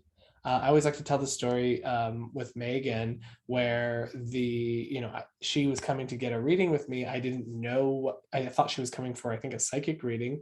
And when I sat for her, I started to feel the power of trance falling on me. I was like, I don't know, this is really weird. I was like, Megan, I don't know, this is strange. I feel like I want to go into trance and like let my guide, because I can feel my guide coming close. And she said to me, well, that makes sense. On the way here, I was asking to speak to your spirit guide because I had some questions for him. And I was like, oh, in that case, cool. Let me just kind of let go now. And so that was a really great illustration of how when we follow the power, we let the power inspire us, it won't lead us wrong. It won't lead us astray, because that's the intelligence of the spirit world working. They're the ones that were like, Megan wants this. She asked us for this, but I had an entirely different expectation. But because I follow the power, I let that experience happen, and Megan could confirm, yeah, that's what I wanted. And I'm like, oh, okay, cool. So we can really learn to start to trust what we experience from the spirit world, and be able to learn to move with it. Does that make sense? So we want to really, that's what you'll get in Foundations 3, is really understanding the power in that way. But this is what I mean by there's intelligence to it. It changes and morphs for what is needed for the person, or what is expected by the person. Like if the sitter, whatever the sitter needs, if the sitter wants to have loved ones, they're going to have loved ones, right? So it changes according to that. So that's why we want to learn to understand that. So we have a practice separate from the power called sitting in the power, sitting in the silence, sitting in the stillness. Those are all different ways that we use this term. Sitting in the power is going to be a meditative practice that we'll always do. I still do it. Megan still does it. And it's something that helps us to, number one, learn how to sense and feel our own energy. So what we're doing is we're taking our energy and we're sort of expanding it outward so that it's kind of around us. This is why we call it sitting in the power, because you're sitting in your own energy. You're externalizing your power, your energy, and you're sitting in it. And so we're sitting in the power. It helps us to become passive and receptive, right? So we said it helps us to sense and feel our own energy. It helps us to become passive and receptive, because mediumship is all about being passive. It's all about letting go, doing less, not trying. That's what mediumship is all about. That's how we get it to work. It's the exact opposite of everything else you've ever done in your life. The exact opposite. Because most times we're like, just do it, make it happen. To get your goal, you got to try. This is the exact opposite. Do less, surrender, let go. The more that you can do that, the easier all of it becomes. So it helps you to become passive and surrendered. It also gives the spirit world time to develop you. So I am a firm believer, I think Megan would agree, that it's the spirit world that develops you, not necessarily going to a workshop or something else like that, going to this class even. This class is here to give you information, to give you tools, to help you to develop it. But really, if you never sat in the power, or you didn't do any of the stuff outside of class, you'll find that this doesn't give you that much, right? Like it gives you information, it gives you opportunity to try, but the real development happens in the time period that you give to the spirit world, where you sit for them and you say, okay, guys, I'm here. This is your time. You can do whatever you need to do to develop me. Whenever I imagine the spirit world, while I'm sitting in the power, I always imagine them with a little clipboard and a little white lab coat, and they're like coming to me like, all right, what are we going to do to Michael today? We're going to adjust this, we're going to adjust this, we're going to do this, to start to open my awareness, right? So they're opening my clairvoyance, they're opening my clairaudience, they're opening these different things as I learn to relax and give them this time. And the fourth thing that sitting in the power is that it banks power to be used in the future. So every time that we sit for the spirit world and they come and they join us, and we just let our guides and helpers develop us, do whatever they need to do, they're actually leaving more than when they arrived. So it's almost like every time that we give them that time, there's like another little layer of power that's banked or put aside, so that when we're working with the spirit, when we're going to go do a reading or do healing or do whatever, we have more energy to pull from. We have a greater ability, a more stock to maintain the link with the spirit world. So it's almost like you're exercising, right? You can also think of it as flexibility, because every time that I move into that, sitting in the power space, I'm practicing that sense of getting out of the way, right? I'm practicing that sense of surrender, letting go. And that is something that is like a muscle that we have to practice. I know for myself, if I don't sit regularly, in fact, this has just happened to me, if I don't sit regularly, it almost is like the volume starts to get turned down on my work. Like it makes it harder, like I have a harder time experiencing it or hearing it or, feeling it, because I'm not in that flexible state and awareness. Does that make sense? So I can't stress enough the importance of this practice. You'll have other teachers that say, no, you never have to do it. But I'll tell you right now, the mediums who are incredible, a couple of them are Megan and I's teachers, the ones who are really just the top-notch people, they will tell you, yes, you do need to sit in the power. You do need to do this, because it makes a huge difference. And I can just speak from my own experience. It makes a huge difference in my work as well. Absolutely. Does that make sense as far as what the power is and why we do it? Cool. Can I add a little bit more before Please, we yeah, go for it. What we're also doing when we're sitting in the power is it's literally priming us to work as mediums. It's teaching us how to have a focus, how to move out of our mind, our thinking mind, how to pay attention to something that's happening without it grabbing the attention of that. So we're learning how to notice, surrender, let go of whatever experience it is that we're having. And these are the same things that we have to do when we're working with mediumship. So it's literally so incredibly helpful and so incredibly important. I would love to invite you all to try to do this every day if you can, at least minimum 4 times a week. It will make a huge difference to your ability to connect and maintain a link and perceive the spirit world. I sat in the power every single day for, I think, at least 2 years straight. It made a huge difference to my development. You will learn to love it. You will learn to let go as you're moving through it. It is a practice for a reason. So don't come to this thinking, I need an expectation for this. For one, let yourself be in whatever experience it will be for you that day. It will be different. If you experience something and have an awareness of things happening, cool. If you don't, cool.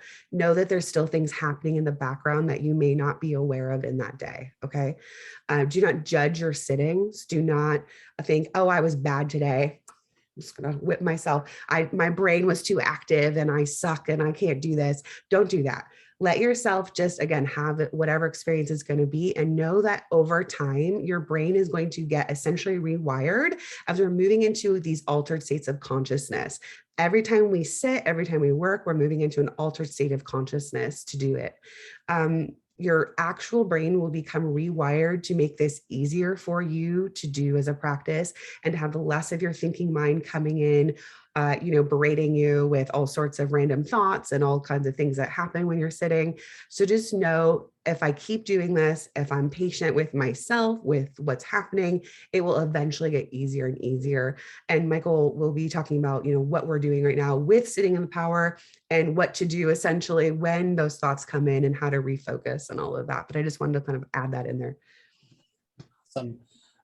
I did not sit for 2 years straight, so and I still was able to develop. So I just don't want to put that like expectation that you better sit for 2 years straight. Like, definitely not that.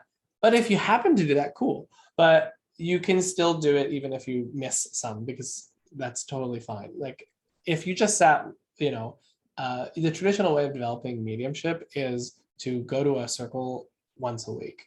And like, while that is great, it will definitely take longer, essentially. So the more that we're meeting the spirit world, the easier all of this becomes. So don't feel like you have to like sit every single day, because if it starts to feel like a chore, then Yeah. you don't want to do it, right? So there's no point, and it's not going to be productive if you're like sitting there being like, okay, I gotta go do all these other things and da da da.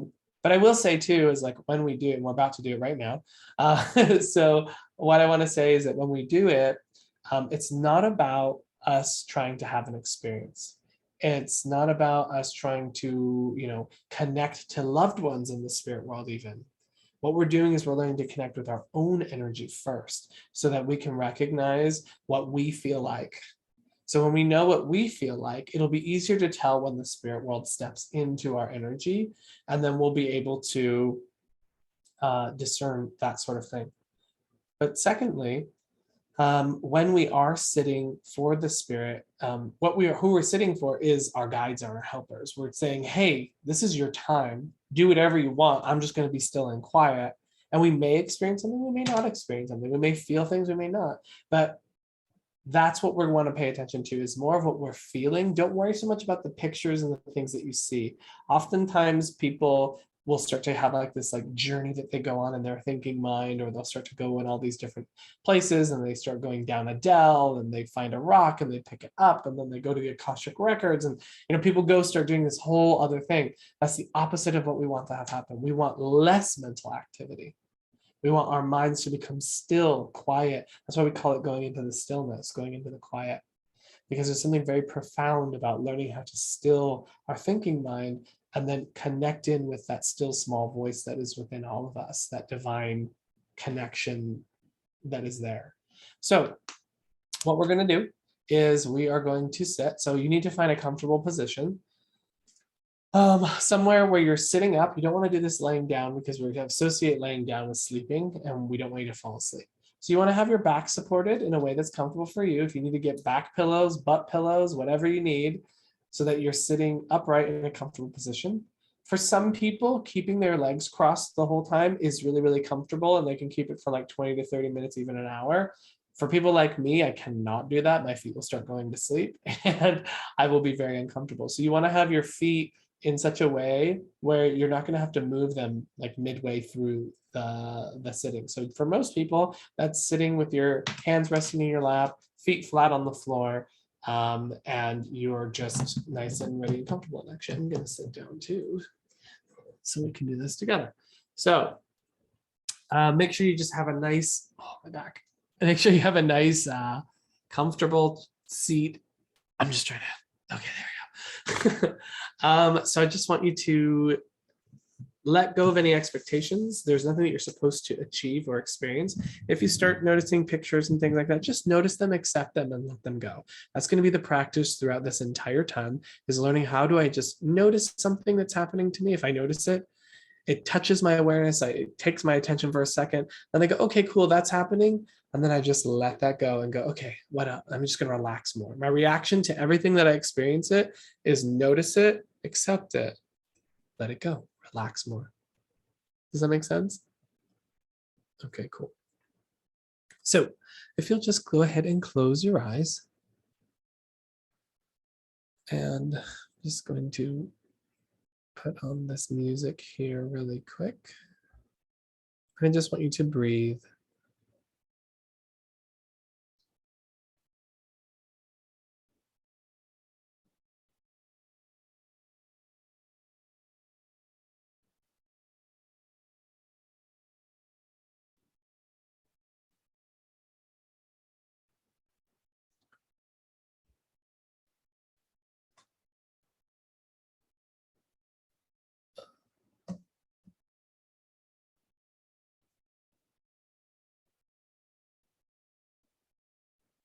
Just continuing to breathe, noticing the inhale and the exhale.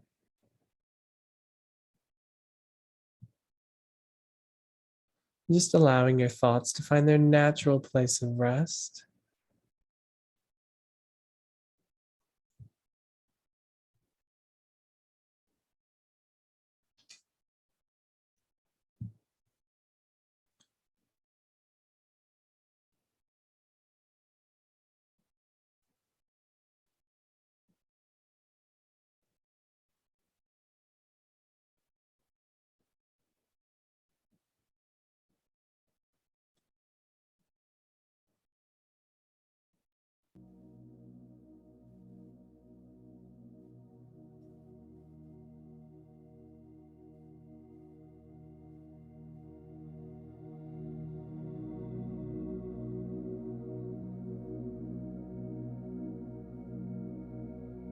Not trying to control the breath in any way, just noticing the inhale and the exhale.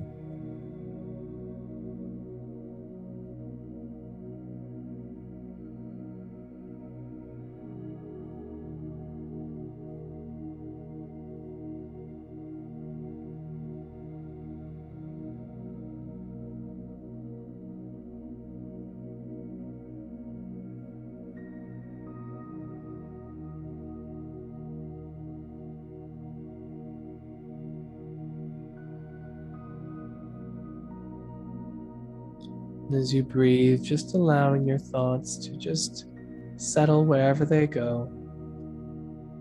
As you just notice that inhale and the exhale. And as we're here, we want to just be aware of stilling our physical bodies.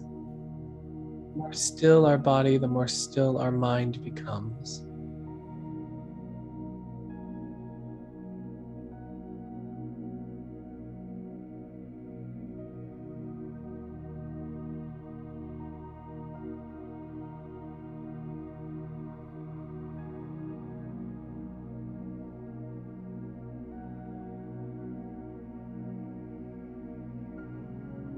As you breathe, we're just going to gently begin to bring our awareness to that central part of you, that space within you that is the core of you.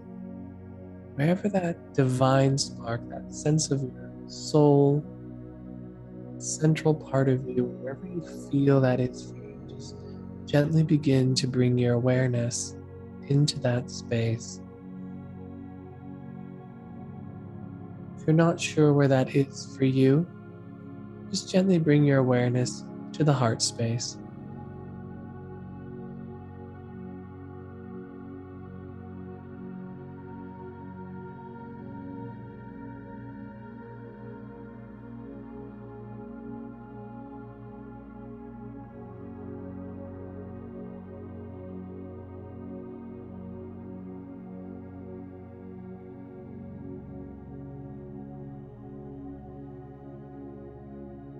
As you bring your awareness to that space,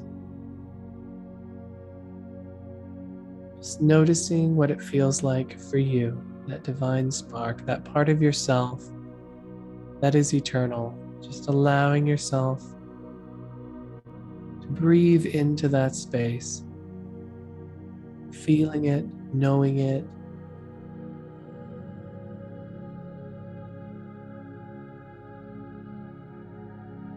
As you feel that space doing even less, relaxing more.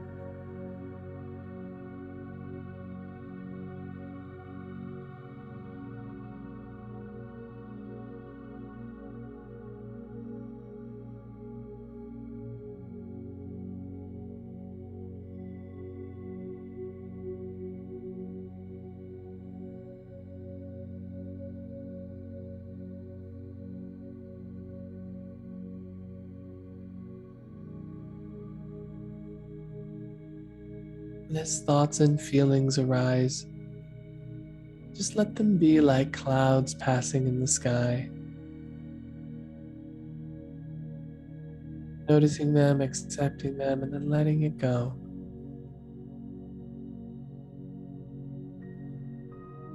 Things become distracting, just sounds in the room or outside of the room. Let them act like triggers to help you to let go. Bring your awareness back to this experience, to what your breath's doing. Noticing the inhale and the exhale.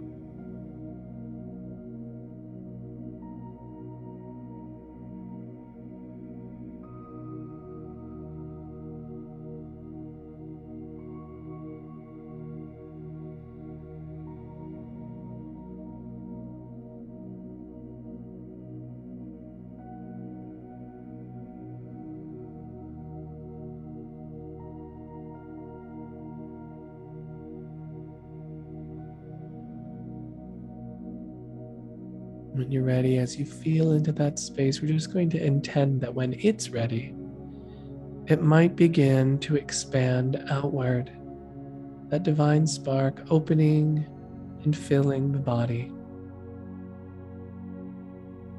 Not forcing it, not making it happen, but just intending that when it's ready, it might begin to naturally and easily open to fill the body.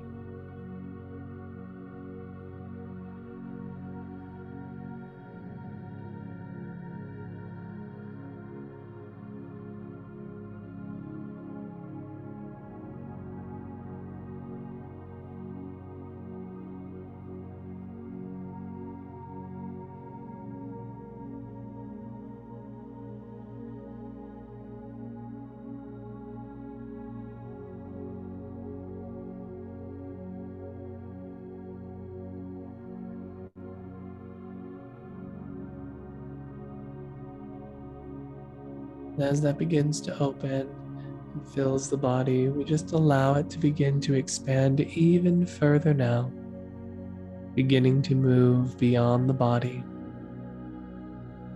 So we begin to feel into the atmosphere around you.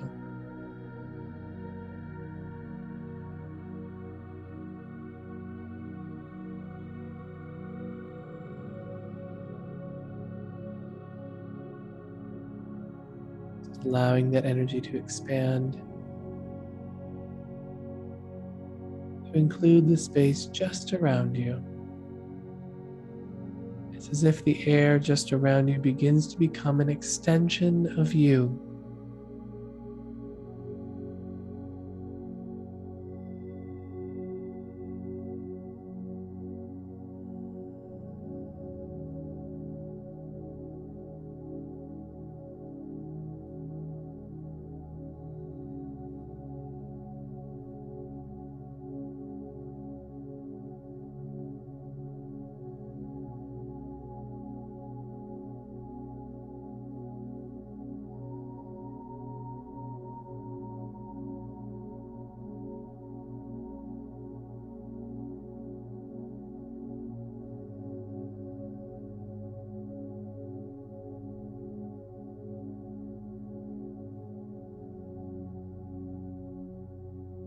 With your next breath, we allow that energy now to expand even further now.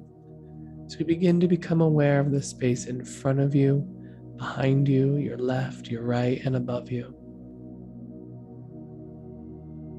It's as if the atmosphere around you becomes an extension of you. Almost as if little nerve endings move off of the body,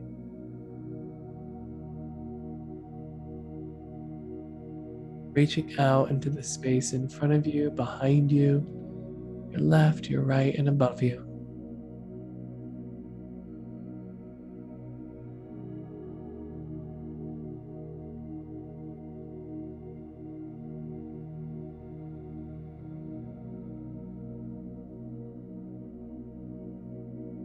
You might begin to notice very subtle shifts or changes that occur. Perhaps sensations such as tingling, buzzing, warmth, heaviness, lightness, weakness in the atmosphere. If you notice any of these things, they're little breadcrumbs telling you that it's working. Just notice them, accept them, and then do even less, let go even more.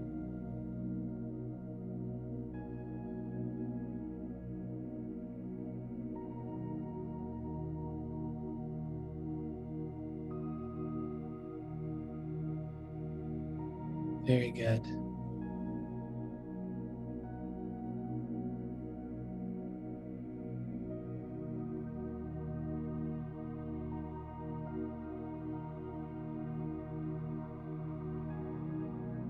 And allow this energy to expand even further now, opening up to begin to fill the room in which we sit.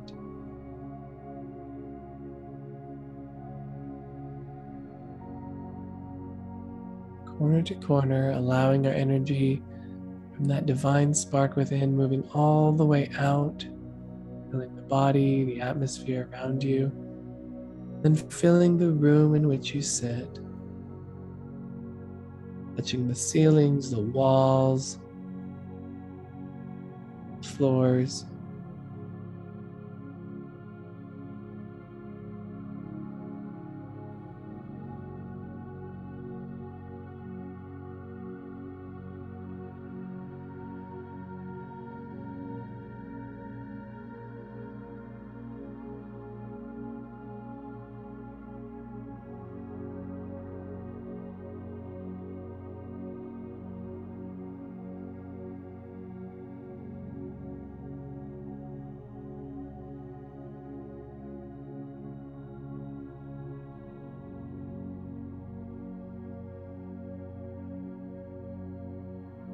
And when you're ready, we're just going to allow ourselves to become aware of a white light, either in front of you or above you.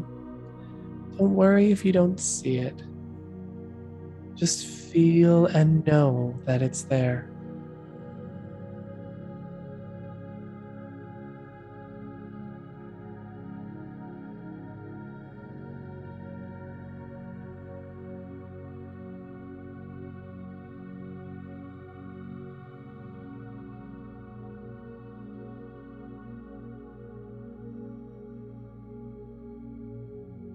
This white light moves to surround your being, moving through you, filling you, expanding you.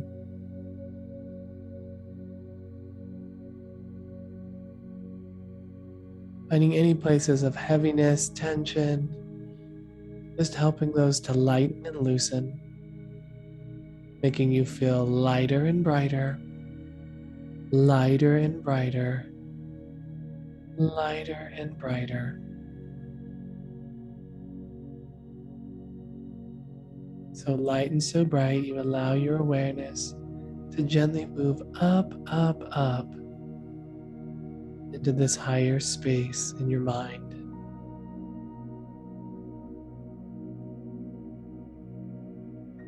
This white light making you feel so light and so bright, you allow your awareness to move up, up, up to this higher space in your awareness.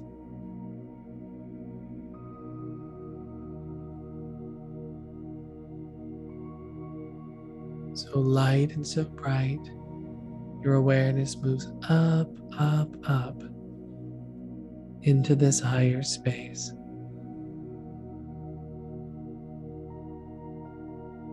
You feel the peace this brings you.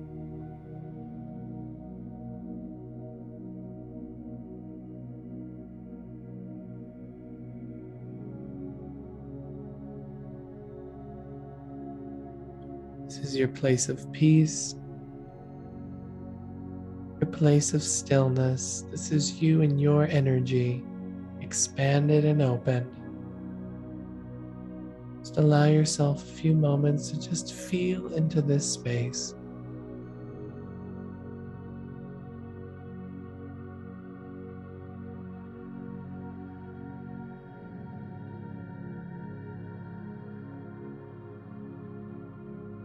Very good.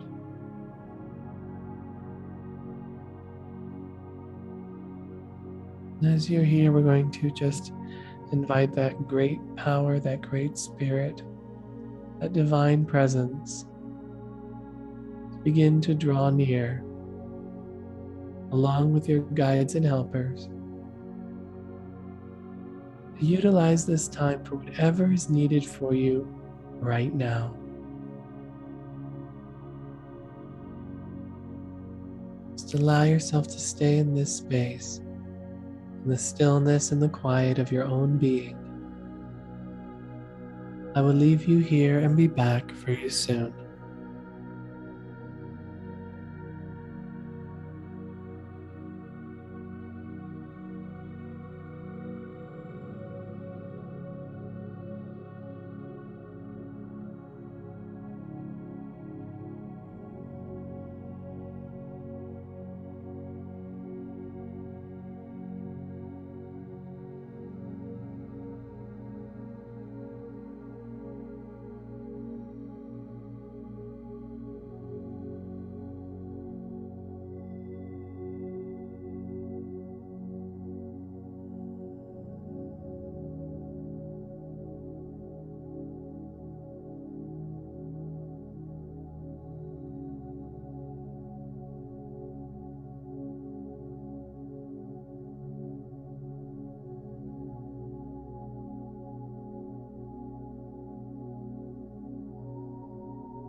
Very gently now. Thanking those who worked with you in this time. As you softly and gently begin to reconnect with the breath.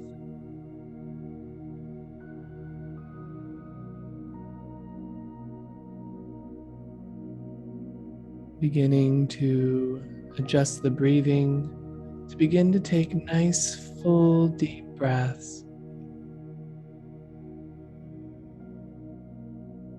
Allowing yourself to begin to return breath by breath, moment by moment, taking nice full breaths as you remember the body, as you remember the room in which you sit, remembering the hands, the feet, taking your time, no rush, as you allow yourself to begin to return to normal awareness. And whenever you feel ready, in your own time, you can gently begin to bat the eyelashes open and return to your normal awareness.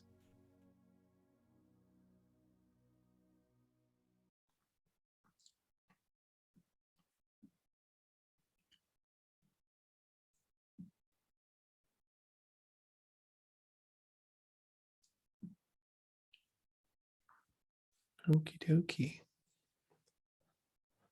So we are back. So briefly in the last few minutes as we are wrapping up here for today, I want to just check in with you to hear what your experiences were. You're welcome to either write them in the chat or you can raise your hand. Just talk to me about what that was like for you. So who would like to share what they felt, what they experienced? Was that easy? Was that hard? How many of us felt any sensations? Good, perfect, fabulous. And who felt tingling? Good. Who felt any kind of like buzzing or vibration somehow? Did anyone get a sense of expansion? Good. Anyone get any thickness or pressure in the atmosphere? Almost like it felt like the air around you was thicker. Yep. Okay, good, perfect. Yep, Kim? Oh, so you just raise your head and let me know. It's all good. Who'd like to share a thing or two about their experience? Yeah, Taylor? I felt like in the moment, I felt just, I tried to do this alone before, and I always feel like, I don't know if it's just me imagining things or if it's actually happening, but I always feel like something is like moving past, like almost as if like say you're in a room with the lights on and you like, see like people like moving past like shadow back and forth. I feel that I see that in the thickness is just it's very very thick, just how Yeah. it is. Flash of I have no idea what it was supposed to mean, but just one flash. But like you said, Yep. Perfect. So you said you saw a flash and you just kind of let it go and you didn't try to do anything with it. So that's perfect. So that's great. And so what you're talking about is like feeling like something walking sort of in front of you or feeling like that shift or change in that way. That's very normal, very natural. That's exactly what's supposed to be happening. So no, it's not your imagination. That's exactly what's supposed to be happening. So great job. Fabulous. Well done. Other experiences?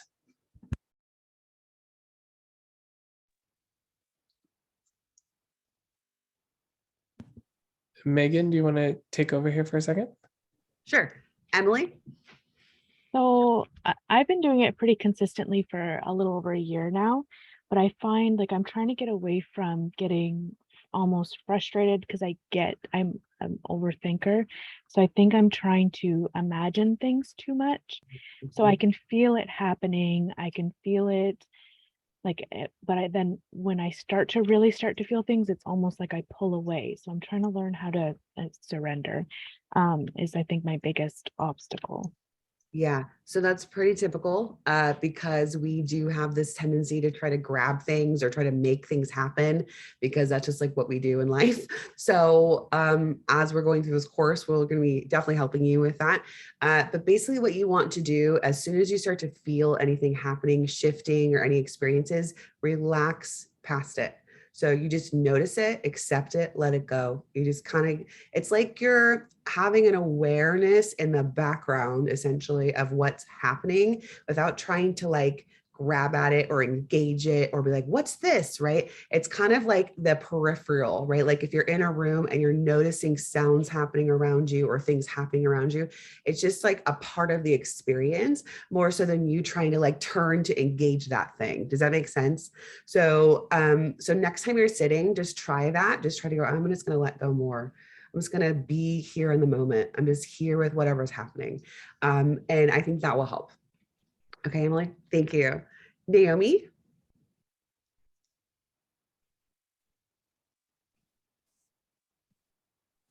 Okay, got it. Okay. So I felt it's hard for me because I can totally relate to not being able to let go. I'm a body worker myself, and so I could feel how much stress I've been holding in and just like trying to let that go. Also, water decided to start. It's raining here where I'm at, and water is like pouring down my walls right now, literally. So during the meditation, so I let it go, even though I know that there's water on my floor now, but it's just one of those things where I also tend to imagine, scenarios and things like that because I'm also a sound healer. So I lead like guided meditation. So to pull away from that, it took me some time. It took me some time to fully relax, drop my shoulders, unclench my jaw, and I felt a lot of like pressure in my head as like that expansion feeling, but I was able to let it go. And then I wasn't imagining anything anymore. So yeah, I just kept, just do less. So yeah, no, it was a really good feeling. Good. And something to note too is that it takes about 10 to 15 minutes for people, especially in the beginning, to get that thought and the mind to calm down. So we actually only sat for 20 minutes. And so if you felt that wasn't until like maybe the last little bit that you were feeling, that makes sense because most people, that's their experience. So yeah, it's definitely going to be working in a different way than we normally would, right? Like that's a different thing. So it's a different practice. Is it Noemi? Is that how I would say your name? So it's Noemi, but I professionally go by Naomi. Okay, great. Perfect. Just want to know how we should call you. Yeah, you just call me Naomi. Okay, great. Perfect. Brittany? Yeah, a couple things. When I started, I guess, really getting into it, and this happens for me all the time, it's like my cat knows and decided to start meowing at the door. So it's like trying to block out the exterior. I'm like, oh, they're testing me here to see if I could stay in it. But then I see like purple all the time. I see colors, but purple. And then I started seeing images. But after like the tingling sensation, it's like I don't feel anything. It's like I can't feel my body anymore. I don't know what that is. That's exactly right. So the tingling sensations are not the destination. They are a little breadcrumb to tell you you're going the right direction. And so we actually are getting to a place where there's nothingness. So I always like to use the airplane analogy is that when you're taking off in an airplane, you'll hit turbulence. Those are the sensations, right? Not that it's bad or anything, neither is turbulence, but you're having, some sort of vibration from that. But really where we're going is cruising altitude, where it's smooth, where it's calm, where it's clear. So you feeling that is actually telling me you got past the sensations into a much more still and quiet place, which is where we're going anyway. Okay. So that's exactly right. But also need to do this because I know all about your problem. Oh my gosh, my cat's she's right under me right now. I was just like, I need to just show you my cat or one of them. I have 3. This is mine. Oh, baby. We're cat people. Oh yeah. At least I am. But anyway, thank you. Jennifer. You're muted, Jennifer. I also had some distraction because my 6-year-old and my 9-year-old, even though they are downstairs as far away from me as I can get them, they somehow break the sound barrier. I was able to get beyond that. It was weird though, because I did reach a point, like I think Brittany mentioned, where it's like I wasn't aware of my body except in 2 areas where it was really obvious on the back of my neck, like at the yoke of the shoulders, felt very heavy and dense there. And I couldn't seem to move past that. And then a little lower on my back, but I don't know if that's significant or if it's because I do have back injuries. Yeah. I don't know. So 2 things I just want to say, just for anyone who does need to go right now, I know we're 5 minutes past, you're welcome to go right now, but if you want to stay to hear some of the rest of the questions, you're welcome to do that. So if you do go now, love you lots, enjoy the rest of your day. I hope you got something out of class today, and we'll see you next week. Make sure you sit in the power every day if you can.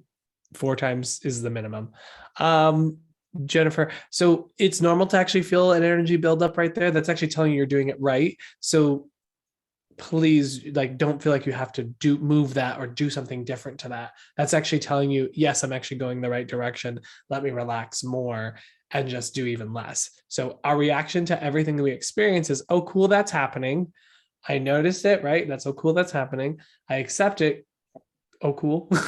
And then I go, I'm going to relax more. My reaction to everything is to just, okay, great. That's cool. That's happening. New change. Let go. All we're noticing is that what's arising and subsiding. That's all we're doing. So that's normal. So don't worry about it. So good job working against the sound barrier. So that's great. Madison? My experience was kind of similar to Emily's, I think her name was.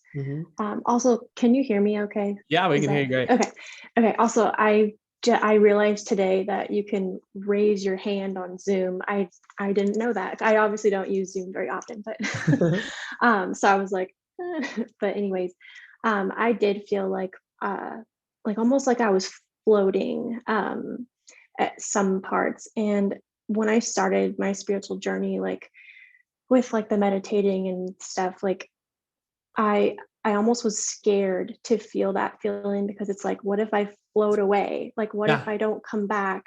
Yep. What if I don't come back as Madison? Right. And I think a lot of that stems from like scary movies too. Yeah. But like I also, like during this specific experience, I was feeling like I was like really, really old memories were being brought to me for whatever reason. But yeah, mainly like I already have trouble with like discerning between like what's just a thought and what could be significant. So yeah. Megan, do you want to respond to that one? So 1, you don't need to be worried about sitting and not coming back or permanently leaving your body or being changed in a bad, negative way or anything like that. So first, I want to just put that into your mind and everyone else's mind. That's not something you need to be concerned with. So just know that anything that does happen, any changes that do happen to you, will always be positive, will always be something that is helpful to you from the spirit world. So just wanted to say that to start with. The other part, can you say the second part again? Because now my brain went, what? Second part. Oh, okay. I think I was saying about how like random old memories with like specific names were coming to me. Yeah. So what can happen is we're giving ourselves a space essentially to just be still. Most of the time when we're doing life stuff, we're like moving constantly, thinking, doing. We're not really sitting still and just being quiet, or even sometimes giving ourselves time to process certain things. So it's really normal in the beginning, especially, to have certain things like that come up. It just may be something that they're letting you know, or your psyche's letting you know, that may need to be processed or may need to, something to happen with that.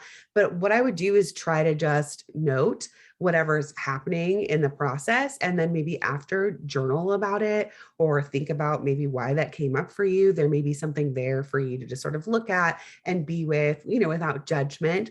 But we're big proponents of therapy here. So, if there's unhealed aspects or things going on with you, we're always going to say that may be a good support for you to like go that direction as well. Or do, there's all different modalities of healing, obviously, and therapies and shadow work and all of that stuff. So just know, one, that's normal. Two, when it comes to when we're sitting, we don't need to be worried about, is this my thought? Is this the spirit world? Is this whatever? Really, we're learning how to just pay attention, let go, and relax. So what we're learning to do is refocus back on the breath. So when we're sitting, we're really bringing our focus to just being still and being. So anything that does come to you, again, it's sort of like in passing, okay, that thing's there. Cool. Like Michael was saying, we're just sort of like noticing, letting it go. Right. So again, that's something like you may want to sit with after the fact, if you feel like that's something you really want to think about or process or whatever. But we're not really sitting for communication from spirit or our guides or any of that. It's just a part of being, if that makes sense, and just being still and being that like energetic sensation sort of that makes sense. Okay, good. Yeah. And I think a lot of times whenever I do meditate, it's almost like, it's not that I'm expecting to have an experience, but I want spirit to know that like I'm open in that time, but I think I'm doing that too much. And I'm not allowing myself to like fully sit with just me. So Exactly. I also find that I think so much about work when I meditate too. And I always try to just That's a say normal that. part of it, because if that's something that's going on in your brain a lot and you're kind of quieting that self, you're going to run into your thoughts in that process. So Yeah. we're going to move beyond that. But really, really good. Thank you for your question. Just a heads up, if the Carrie and Zusina, if you can, or Susie, if you can just be brief with your question, just because we have another class we have to do here shortly. But really quick before we get to those, I just want to show you guys where you can also post your questions. So in the message board, when you go to my dashboard, forum, class recordings, you go to your, which will be right there. You can actually click here and you'll see that I've posted here. You can post your questions here that we will answer for you. Okay. So just so you can see where that is. Where's the little thing? Okay. So Carrie and then Susie, and then we're going to wrap it up. So I just had an experience that I just wanted to kind of get your take on real quick. So I got really relaxed, which is very hard for me to do normally. And it felt like all of a sudden in my left ear, there was like a frequency change, and it kind of sounded like a spirit box kind of frequency, and then like a deep pressure in my ear. And I've been having ear ringing a lot in my left ear. Is that like, could my clairaudience maybe be being worked on or be open up, or? Megan? So one, we're always going to say we want to check for any kind of physical things that may be happening, right? Because it's normal to hear frequencies, to hear buzzing, or sometimes people have something called tendinitis. Hold on. Tinnitus. Tinnitus, yeah. So we're always going to check those things first before assuming it could be anything else. However, when we are experiencing pressure in the ears or like a ringing in the ears, it's actually very, very normal. It may potentially mean something like that, but I would let the experience of actually having clairaudience let you know that, more so than trying to like look into it or feel into like what this could mean, and just let it be a part of your experience and know that it will change or it may happen again. And that's all totally normal. Okay. Yeah. Susie? So for me, this was my first actual time that I pushed through it. I realized recently that I don't have an imagination. For example, so I'm hearing audio and they say, look at a river, I don't see anything. My question, I guess, is how do I go about, I always see colors and like clouds floating, I guess, dark clouds, but then I have to redirect. I think it's my imagination. So I kind of like, okay, Susie, no, you're imagining this. How do I guess discernment, or how do I push through? Yeah, that? you aren't actually even needing to use the pictures that you're seeing at this point. So like if you see dark clouds, if you see those things, just notice them, accept them, let them go. Like they're not essential to this. Redirect your attention to, what do I feel?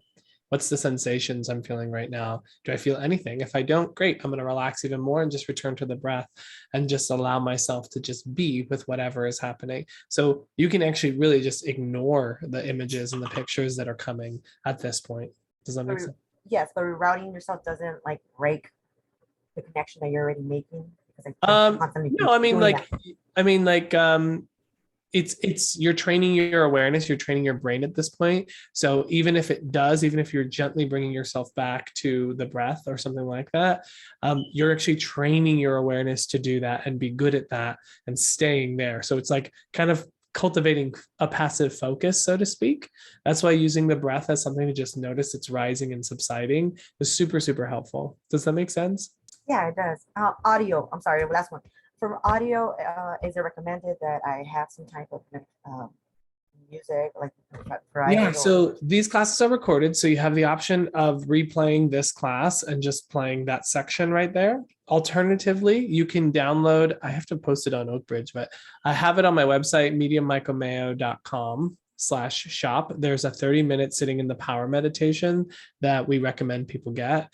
And yeah, that is what I would recommend. So that way you have a guided meditation to help you.